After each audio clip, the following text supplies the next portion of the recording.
My wife texted from Paris. I finally proposed to him. I replied, check your bank app. Then I froze every account, sold her designer handbags, and went back to bed. The next morning, her new fiancé's father called me, and the fallout that followed was so satisfying, it could have been written by Karma herself. I, 35M, had been married to Melissa, 33F, for 8 years. We met in grad school, built a life together, and on the outside, we looked perfect. She was ambitious, elegant, and everyone adored her charm. She worked as a senior marketing executive at a luxury brand, which meant constant travel, expensive clothes, and business dinners that often stretched till midnight. I trusted her, foolishly.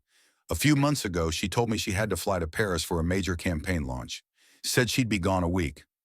I even dropped her off at the airport, kissed her goodbye, and told her to bring me back something French. Turns out what she brought back wasn't a souvenir. It was a scandal. At 2:11 a.m., 2 nights into her trip, my phone buzzed. I thought it was a time zone mix-up or an emergency. Nope. It was a message that read, I finally proposed to him. He said yes. Attached was a picture of her in front of the Eiffel Tower, holding hands with some guy I recognized. Ryan, her co-worker. The caption, when you know you know. My stomach dropped, but then something inside me went completely calm. I reread the text twice, then typed back one line, check your bank app. Then I opened my laptop. See, Melissa loved to act like she was the breadwinner, but I handled the finances. I'd built our portfolio, managed our mortgage, and paid for most of her lifestyle. Her cards, her car, even her phone plan were all attached to my accounts. I kept immaculate records, mostly because I work as a systems analyst and I like structure. That night, structure saved me. In less than 30 minutes, I had transferred every cent from our joint account into my personal one, froze her credit cards, canceled her Amex, and revoked her as an authorized user from everything. She always joked she didn't need to know passwords because that's your thing. Yeah, about that. By 3 a.m., I was on the phone with a 24-hour locksmith. New locks were installed by 5. By sunrise, her stuff was in boxes neatly labeled Mrs. Paris. I even put a croissant on top of one box for thematic consistency. Then I went to bed. At 9:40 a.m., I woke up to a storm. 37 missed calls, 14 texts, and 3 voicemails that ranged from "you're insane" to "how could you do this to me?" I didn't reply. Around noon, a sleek black Mercedes pulled into the driveway. Out stepped a man in his 50s, wearing an expensive suit, holding a leather briefcase. He looked furious. "Are you Michael?" he asked. "Yes." "I'm Edward." "My son Ryan is the man your wife just humiliated in Paris." I blinked. "The one she proposed to?" "The same."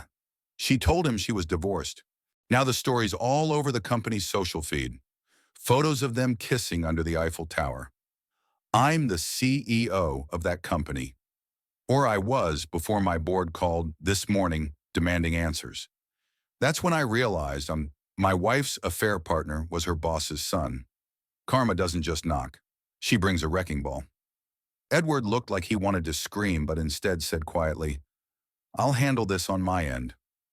"I assume you've already handled yours?" I smiled. "Check your HR inbox tomorrow." I wasn't bluffing. That night, I compiled every piece of evidence I had. The text, the photo, screenshots of her travel receipts. She'd booked the flight using the company card, and flagged every charge labeled business expense that was actually romantic dinners or hotel upgrades. I attached it all to an anonymous report and sent it to HR and the compliance department.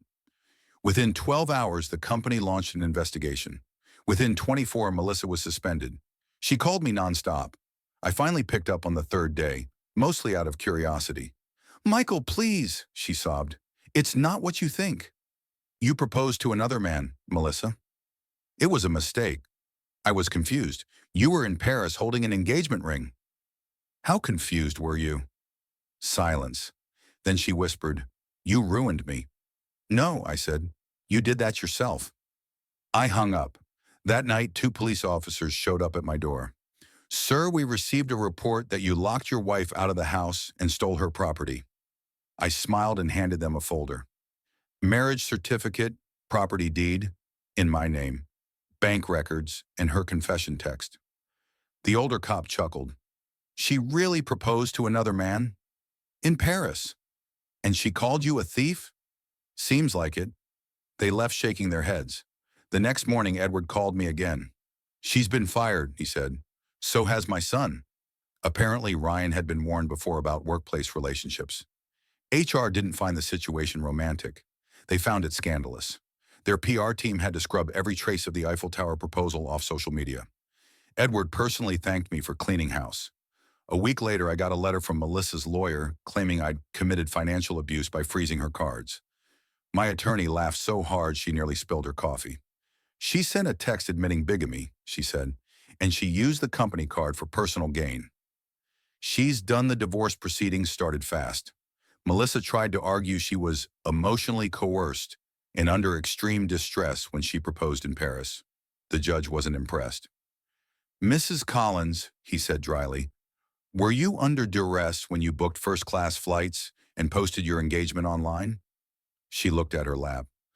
Long story short, I kept the house, the savings, and got 6 months of alimony because I'd supported her through grad school.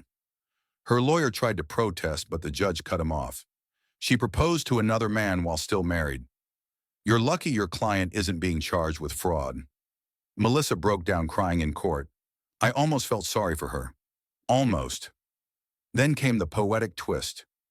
Remember Edward, the CEO? He called me again a month later. I owe you a favor, he said.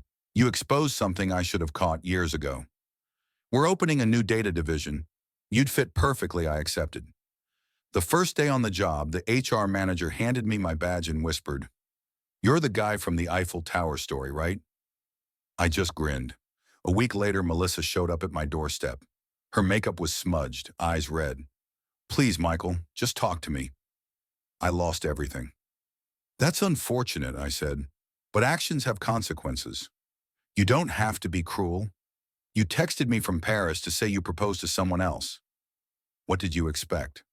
She looked at me for a long moment and said softly, "You never used to be this cold. You never used to be this dishonest." I closed the door. Update 1.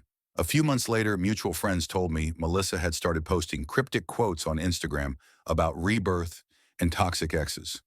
Someone commented, "Didn't you cheat on your husband in Paris?" She deleted her account an hour later. Ryan moved back home with his parents.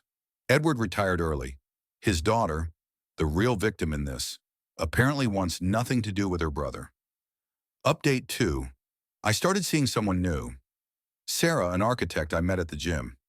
The first time I told her the story, she said, "If I ever text you from Paris, it'll be to say I brought you cheese."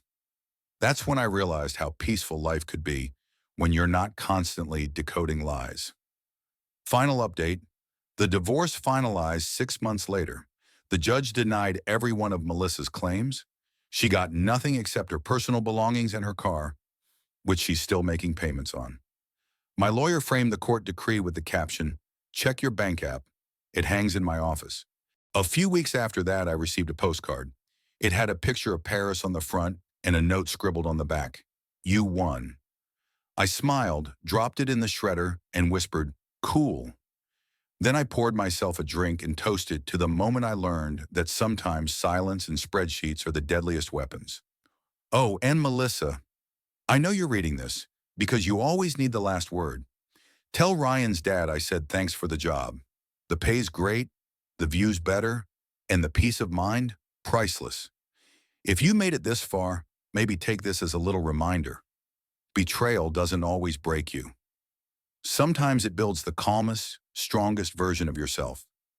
Hit subscribe if you believe karma doesn't need noise to work, just time. Drop a like if you've ever had to walk away to win, and share your thoughts below. Not every ending needs revenge. Some just need peace.